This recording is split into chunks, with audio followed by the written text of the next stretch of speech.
Hi, welcome to Montana. My name's Ronnie. And for the last 6 months, my wife and I have been living on the road full time. Our family's been wondering what it's like to live in a camper, so I figured I would make this little tour video mainly for them, but for you as well. First, we gotta get over there though, so let's go.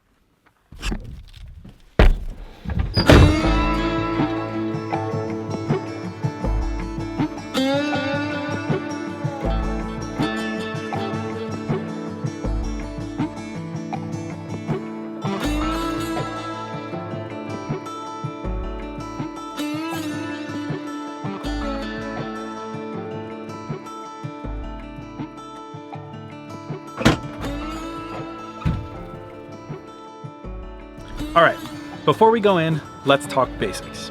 We're currently living in a 2021 Forest River Cherokee Limited, and we're pulling that with a 2020 Ram 1500 Hemi. The camper's about 32 feet long and comes in at about 7,000 pounds fully loaded with everything we have inside of it. This combo's been perfect for us so far, but there are a few things that we'd like to change and a couple of things that have also broken along the way. But we'll get into that stuff a little bit later. For now, let's head in.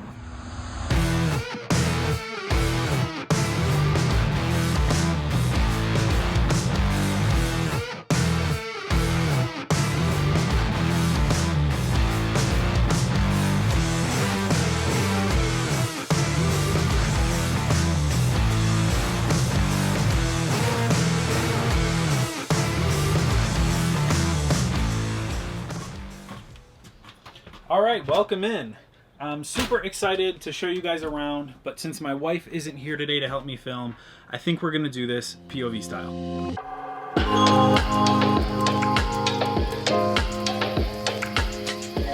The very first thing that I want to go over is the little entertainment area right by the door. So we have that TV there that we actually just bought a little bit recently, and then we luckily scored a PS5 not too long ago too, so that was kind of cool. But right under the TV we have a few storage areas. This top one we don't really use for a ton of stuff. Mainly we just have our Blink camera right here and then an extra thermostat. We do have one on the wall over there, but we find it's not super reliable, so we just have this second one here just to double check it with. And then we have some storage right below that. We keep just, you know, random stuff in there, Xbox and PlayStation controllers and books and stuff like that. But right below that is our electric furnace. So that really helps in the winter time when it gets cold outside, so we can save a little bit of propane throughout the day.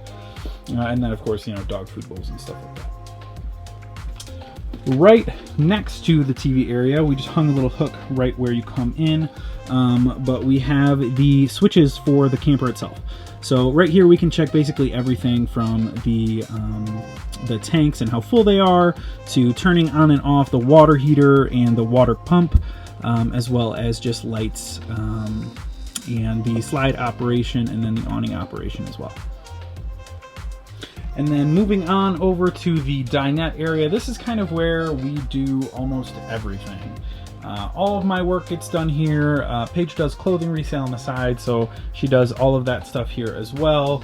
We have some storage on the bottom on both the left and the right side. So she has her own drawer and then I have mine, which is this one here. But yeah, the dinette has been really useful for us. We almost got a camper without one, and so we're super glad that we ended up getting one with one. So this also turns into a bed, which is super cool. So if we have guests over, we can give them a place to sleep, which is pretty neat. We have some zebra shades right behind there. You can see they're diffusing the light right now, but you can also turn them into privacy shades as well. So those are pretty useful too. And then moving on to the fridge and the pantry. We ended up getting a fridge with a freezer. We almost didn't get a freezer. We weren't really sure if it was going to be something we used, and to be honest, it doesn't get a whole lot of use. We have some stir-fry vegetables in there, some shrimp, and Paige is making up some iced tea, but other than that, it's kind of empty most of the time. But the fridge is pretty good size. We try to go shopping about once a week, so we just went shopping, I think, yesterday or the day before. So this is about a week's worth of food, including food prep. So this is a perfect size fridge for us to go shopping just about once a week. Moving on into the pantry, is where we keep all of the dry foods. So all the fruits and vegetables, all of our spices, the pots, pans, dishes, all that stuff is in here. And then we also just kind of hide our vacuum in here. And then we have a little bit of cold storage you can see on the bottom there, just stuff we don't tend to get to too often, and just can kind of hide it away down there. Moving on from there, we have the bunk area. We wanted bunks just for the extra storage space. We didn't know how much storage space we were going to need, and turns out we didn't need this much. But I'm still thankful that we have them just in case down the road, you know, we need them for something. But this top one is pretty much unused. The only thing we have up there right now is some reflecting material for the windows in the winter time. I'm sorry, in the summertime. We put that on the windows just to keep a lot of the heat out, and it does a pretty good job of keeping us cool in here. Under there, we have basically where the cat is 90% of the time. We have her crate in there, we have her scratch pad, pillow for her, and then her food, as well as we keep the dog's food in there too. So it's a great space for her to hang out. The dog doesn't really bug her in here, and she really, really likes it. And then we are gonna go into the very, very tiny bathroom. We have a small sink here, and then a mirror with some storage behind it right there. We put a little hookup right here just to, you know, hang extra stuff that we might use.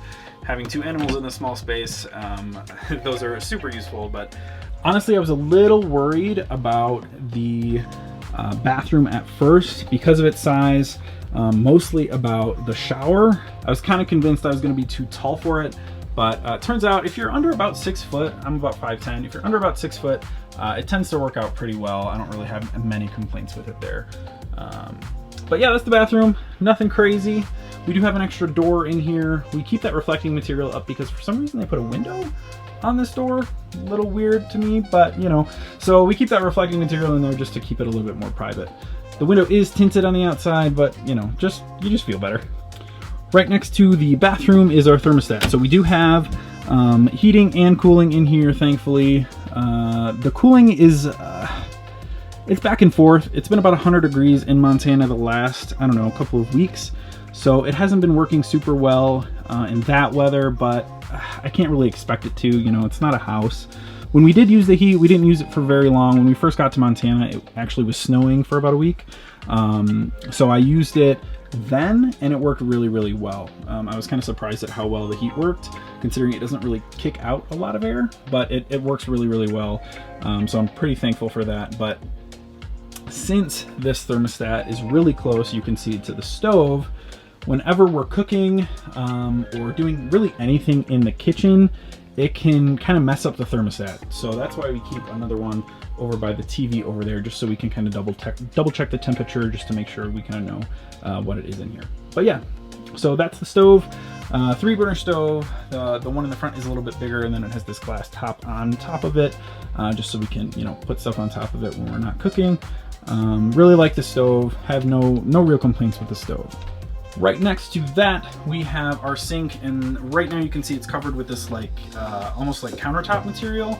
This comes off. It's a little hard to do with one hand, but this comes off, and you can get access to the sink right there. So when we're not using the sink, we have some extra counter space, and then we can kind of hide away the dishes when there are dishes in there with the countertop there. So that's nice to have. We also couldn't leave home without our favorite coffee maker, which is our Nespresso machine. My wife Paige loves this thing. She would use it every single day if we would just, you know, buy the pods that you need to use it. But it's super, super cool to have on the road. Maybe not the most practical thing, but very nice to have.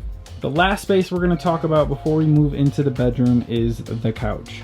And we don't get a ton of use out of the couch, but the dog really enjoys it. And it also turns into a bed like the dinette does. And there's also a lot of storage underneath. But with that, let's go check out the bedroom.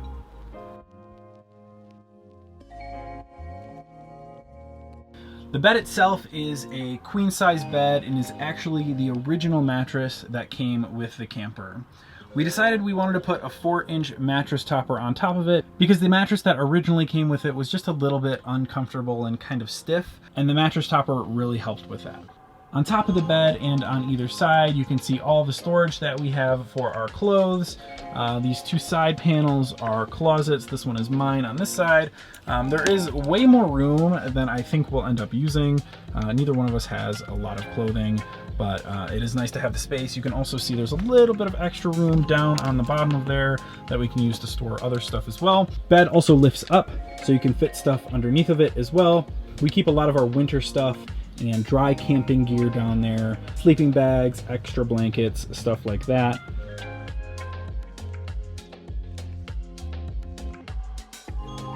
Well guys, with that, I think we've reached the end of the video. Thank you so much for watching. I really do appreciate it. If you have any questions about the camper or life on the road in general, feel free to leave me a comment below or shoot me an Instagram DM. We plan on making all kinds of content related to travel and photography on our channel, so if that's of any interest to you, please subscribe. And until then, we'll see you next time.